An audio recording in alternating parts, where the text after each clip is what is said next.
Облысымыздағы 19 мыңға жуық шаруашылықтың 4-тен бірін әйелдер басқарып отыр. Халықаралық зерттеу статистикаларына сүйенсек, 2030 жылға қара экономика кіріс шығысының 70% нәзік жандылардың бақылауында болады екен.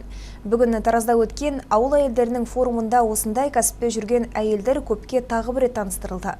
Дегенмен елді мекеннің шырайын келтіріп, тірлігінің берекелі болуына үлес қосқан бұрымдылардың әлі де көпшілікке айтар түйткілді мәселелері көп. Форумда болған тілшіміз Ақсауле Әбітай толығырақ тарқатады.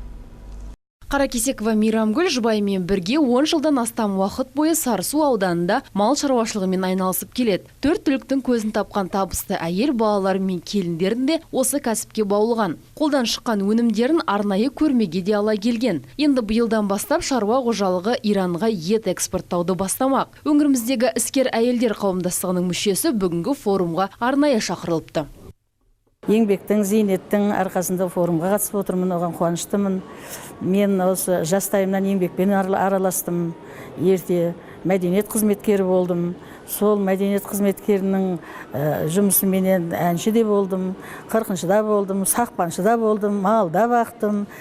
Сол ерен еңбектерімді бағалап, мына форумға келіп жатырмын, енді оған да қуаныштымын. Бүгінгі форумға бір қолмен әлемді, бір қолмен бесікті тербеткен 150-ге жуық нәзік жанды жиналған.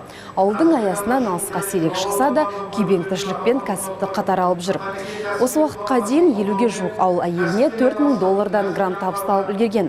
Дегенмен олардың өзге арман тілегі қандай? Бизнес бастаймын деген басқа құрбыларына қандай кеңес бермек?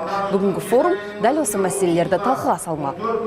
Өңірдің еңбекқор әйелдерін жинаған жиынға парламент депутаттары арнайы келді. Алыстағы ауылға елорданың биігінен қарайтын шенеуніктердің сөзінше, биліктегі әйелдер үлесі артып келеді. Дегенмен дүниежүзілік статистикаға сенсек, дамыған мемлекеттердің өзінде биліктегі нәзік жандылар үлесі 13% ғана құрайды. Бұл орайда ауылдағы әйелдер билікте деуге тіпті ерте. Отбасының ұйытқысын бірінші орынға қойған құрбыларымыз кәсібін дамыту үшін әлі де ұзаққа шыққысы келмейді. Бизнес ашамын дегенмен кейбірі мемлекет ұсынған дайын оқуды үнемі кері шегерумен келеді дейді депутат ханымдар.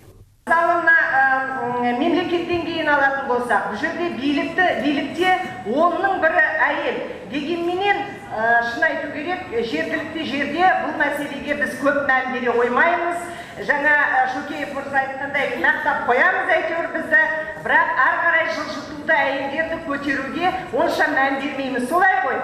Билікке араласпаса да бизнестегі әйелдер үлесі кем емес. Осы жылдың өзінде 400-ге жуық нәзік жанды бизнес бастау бағдарламасы бойынша кәсіп ашудың қыр-сырын оқып үйренді. Облыс әкімінің орынбасары Мұратхан Шүкеевтің сөзінше, еңбек бағдарламасы аясында 9725 әйел жұмыспен қамтылған. Іскер әйелдер кеңесінің ұйытқы болуымен аудан орталықтарында әйелдер кәсіпкерлігін қолдау орталықтары ашылып жатыр. Жоспар бойынша осы жылы 5000 әйелге 500 000 теңгенің гранты бөлінбек. Шараға қатысушылар да кәсіпкер әйел көп болу үшін қаржының тұрақты бөлінгені құптайды. Жақсы технологиялар, жақсы жобалар ауыл ел бесігі бағдарламасы арқасында кеңейтіп, және де бұл бағдарлама арқасында біз үкіметтен несиелер сұрағымыз келіп отыр, гранттар сұрағымыз келіп отыр. Осындай ауылды дамытқан кезде әлбетті түрде әйел кісілерге жақсы жаңағындай несие емес, грант ретінде бөлінсін деген біздің үлкен жаңағындай жоспарымыз бар. Кәсіпкер әйел Қаракесекова Мейрамгүл енді бас қаламызға баруға дайындалып жатыр. Қарашада ол жерде республикалық ауыл әйелдерінің форумы өтеді. Ол үшін бұрымдыларды жинаған қазіргі жиынның орны ерекше. Осыған дейінгі талай жиында қалада жүрген нәзік жандыларды жинап, ауыл әйелдерін ұмыт қалдыратын едік. Бұл жолы арнайы ауыл әйелдерінің түйткілді мәселелері талқыланды дейді қатысушылар. Жиын соңында форумға жиналған бұрымды кәсіпкерлер арнайы марапатталды. Оларға парламент мәжілісінің депутаты Майра Айсина мен облыс басшысының орынбасары Мұратхан Шүкеев атынан арнайы дипломдар табыс етілді. Ақсауле Әбітай, Әбді Азизхан, Дулат Шықпанбетов, Jet News.